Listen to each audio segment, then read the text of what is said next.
Maschine einfach ausgegangen.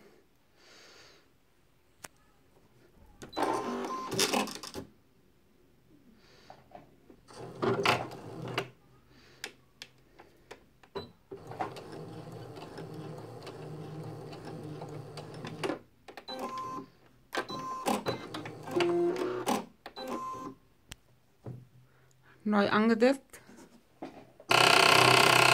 Gleiches Spiel wie vorher.